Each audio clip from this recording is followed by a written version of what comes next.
हाँ जी, नमस्कार दोस्तों। स्वागत है आप सभी का Ajju education live YouTube channel पे। जिसने भी अभी तक चैनल को सब्सक्राइब नहीं किया, जल्दी इस चैनल को सब्सक्राइब कर लीजिए और साथ में दबा लीजिए बेल आइकन का बटन, जिससे कि आने वाली वीडियो के बारे में आप सभी को पता चल सके सबसे पहले। तो चलिए दोस्तों, शुरुआत करते हैं। फिटर थ्योरी का इंपॉर्टेंट टेस्ट है, टेस्ट नंबर 1। सारे के सारे ऑब्जेक्टिव टाइप क्वेश्चन होने वाले हैं जो बार बार एग्जाम से पूछे जाते हैं। तो चलिए शुरुआत करते हैं। हमारा पहला क्वेश्चन आता है, the 5S methodology stands for, यानी 5S विधि तंत्र का अर्थ क्या होता है। तो फटाफट आंसर टाइप कीजिए जिसको भी पता है। Select, safety, size, sustain, simple, या simple, solidify, slim, slide, send, या शॉर्ट, सेट इन ऑर्डर, या शाइन, या स्टैंडर्डाइज, या सस्टेन, यानी नन ऑफ अबव। बताइए कौन सा आंसर इसका राइट होगा। तो दोस्तों इसका राइट आंसर हो जाएगा सी, मतलब short, set in order, shine, और स्टैंडर्डाइज, और सस्टेन। नेक्स्ट हमारा क्वेश्चन है दोस्तों 2 नंबर। अब बात आती है, the heat generated during dry grinding on the surface will be as high as, यानी शुष्क ग्राइंडिंग के दौरान सतह पर खालिस्तान उच्च होगा। कितना होगा? 2000 डिग्री सेल्सियस, या 20 डिग्री सेल्सियस, या 1000 डिग्री सेल्सियस, या 1200 डिग्री सेल्सियस। तो इसका राइट आंसर हो जाएगा ए, यानी 2000 डिग्री सेल्सियस। शुष्क ग्राइंडिंग के दौरान सतह पर जनित ऊष्मा 2000 डिग्री सेल्सियस तक होता है। नेक्स्ट हमारा क्वेश्चन आता है 3 नंबर। The following is are used as safety device in machines, यानी निम्नलिखित को मशीन में सुरक्षा युक्त के रूप में उपयोग किया जाता है। किसको किया जाता है? फेल सेफ को, यानी फेल सुरक्षा, या सेफ्टी इंटरलॉक्स को, या लिमिट स्विचेस को, या ऑल ऑफ द अबव, यानी उपरोक्त सभी को। तो बताइए इसका राइट आंसर कौन सा हो जाएगा। इसका राइट आंसर हो जाएगा D, all of the above, यानी उपरोक्त सभी। इसमें सुरक्षा इंटरलॉक्स, लिमिट स्विच तथा फेल सेफ, यानी मशीन में सुरक्षा युक्ति के रूप में उपयोग किया जाता है। नेक्स्ट हमारा क्वेश्चन है 4 number. Which of the following is the heaviest metal, यानी सबसे भारी धातु कौन सी है? मैग्नीशियम, एल्यूमिनियम, कॉपर, या लेड। बताइए दोस्तों इसका राइट आंसर। इसका राइट आंसर हो जाएगा डी, यानी लेड, जिसको शीशा भी बोलते हैं। लेड एक अलॉय धातु होती है जो मुलायम और भारी होती है। इसका रंग नीला भूरा होता है। इसका मेल्टिंग जो पॉइंट होता है वो होता है हमेशा 332 डिग्री सेल्सियस। ये आपको नोट करना है। लेड पर जलवायु का प्रभाव कम पड़ता है। इसका प्रयोग टीन के साथ मिलाकर टांका लगाने के लिए भी किया जाता है, जिसे सोल्डरिंग कहते हैं। नेक्स्ट हमारा क्वेश्चन है 5 नंबर। अब बात आती है, which of the following is a non metallic tool material, यानी इनमें से कौन से एक अधातु उपकरण सामग्री है?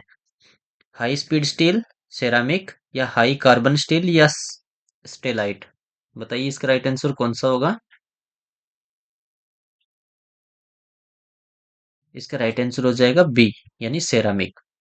सेरेमिक ग्रीक शब्द है जिसका अर्थ मिट्टी के बर्तनों से आता है। आजकल इसको चीनी मिट्टी कहा जाता है। यह एक अधातु सामग्री होती है।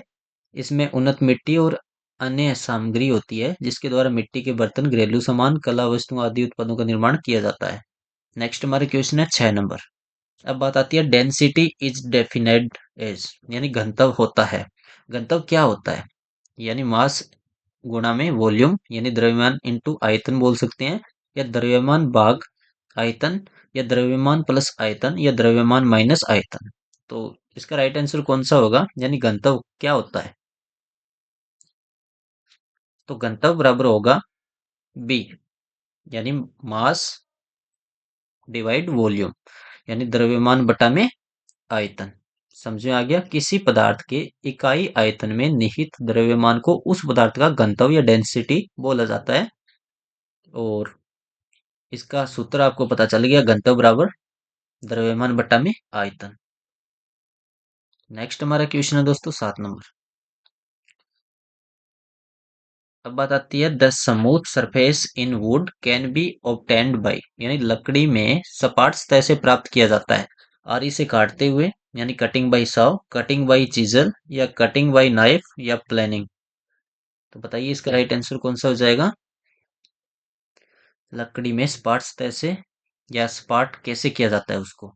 तो इसका राइट आंसर हो जाएगा डी, यानी प्लानिंग की जाती है।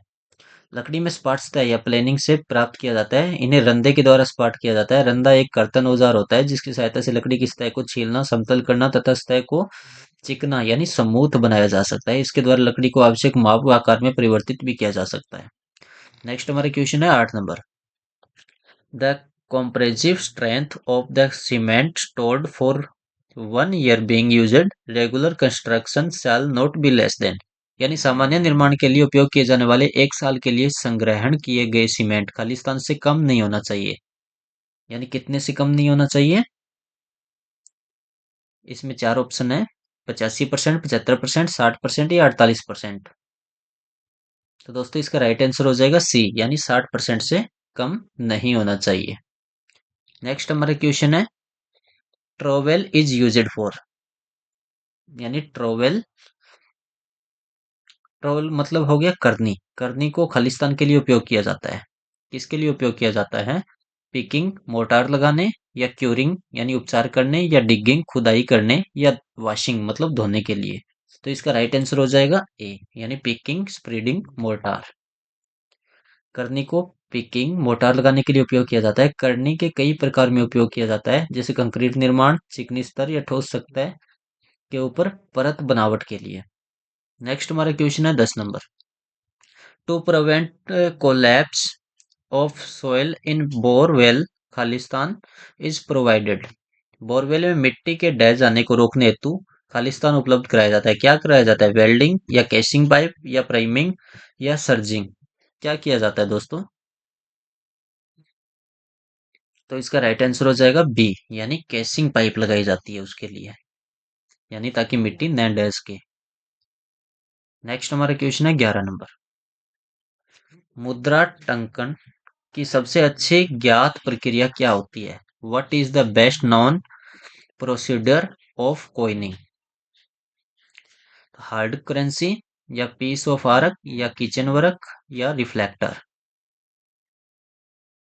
तो दोस्तों इसका राइट आंसर हो जाएगा हार्ड करेंसी, मतलब दुर्लभ मुद्रा। नेक्स्ट हमारा क्वेश्चन है 12 नंबर। एक सरल मशीन में यांत्रिक लाभ की परिभाषा है। The mechanical advantage in a simple machine is defined as effort divide load, sorry प्रयास बट्टा में लोड, और कार्य बट्टा में प्रयास, लोड बट्टा में प्रयास, या डिस्टेंस मूव्ड बाय एफोर्ट यानी प्रयास द्वारा चलित दूरी। तो दोस्तों इसका राइट आंसर हो जाएगा सी, लोड बट्टा में effort.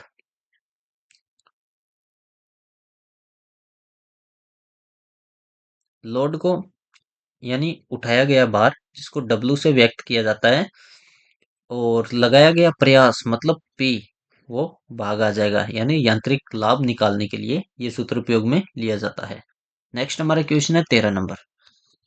The width of cut produced in gas cutting operation is known as, gas कर्तन प्रचालन में उत्पन्न कर्तन की चौड़ाई को क्या कहा जाता है? गेजिंग यानी गर्तन, या करफ, या बेवल, या ड्रैग, क्या कहा जाता है दोस्तों? इसका राइट आंसर हो जाएगा बी, इसको करफ बोला जाता है, ये नोट कर लेना। नेक्स्ट हमारा क्वेश्चन है 14 नंबर। पदार्थों में पराश्रव्य परीक्षण खालिस्तान निर्धारण के लिए किया जाता है। Ultrasonic testing is done is materials to determine cracks below the surface यानी सतह के नीचे की दरार, या यील्ड स्ट्रेंथ प्रभाव सामर्थ्य जिसको बोलते हैं, या अल्टीमेट टेंसाइल स्ट्रेंथ जिसको रम तनन सामर्थ्य बोला जाता है, या हार्डनेस जिसको कठोरता बोला जाता है। तो दोस्तों इसका राइट आंसर हो जाएगा ए, यानी क्रैक्स बिलो द सरफेस, सतह के नीचे की दरार निर्धारण करने के लिए किया जाता है। नेक्स्ट हमारा क्वेश्चन है 15 नंबर। In liquids the heat transfer takes place by means of, द्रवों में ऊष्मा स्थानांतरण खालिस्तान के माध्यम से होता है। कंडक्शन, या कन्वेक्शन जिसको संवहन बोला जाता है, या रेडिएशन, या पैसिवेशन जिसको निष्क्रियकरण बोलते हैं। तो दोस्तों इसका राइट आंसर हो जाएगा बी, यानी संवहन जिसको कन्वेक्शन बोला जाता है। द्रवों में ऊष्मा स्थानांतरण संवहन के माध्यम से होता है। धातुओं में ऊष्मा का जो स्थानांतरण है वो चालन विधि से होता है, और ऊष्मा स्थानांतरण की विकिरण विधि में माध्यम की कोई भी आवश्यकता नहीं होती है। पृथ्वी पर सूर्य से ऊष्मा विकिरण विधि से ही पहुंचता है, ये भी आपको पता होगा। आज की क्लास आपको कितने परसेंट अच्छी लगी? 100%, 75%, 50% या 0%? फटाफट वोट कीजिए, जिससे कि हम आने वाली वीडियो आपके लिए और लेके आ सकें इसी टाइप से most important questions future exams के लिए, जो बार-बार एग्जाम से पूछे जाते हैं। Thank you for watching. Subscribe कर लीजिए चैनल को जिसने भी सब्सक्राइब नहीं किया है, और इस वीडियो को ज़्यादा से ज़्यादा लाइक कीजिए और शेयर कीजिए आपके पास जितने भी व्हाट्सएप और टेलीग्राम ग्रुप्स हैं, उन सभी में। धन्यवाद दोस्तों, आप सभी का दिन शुभ हो। जय हिंद, वंदे मातरम।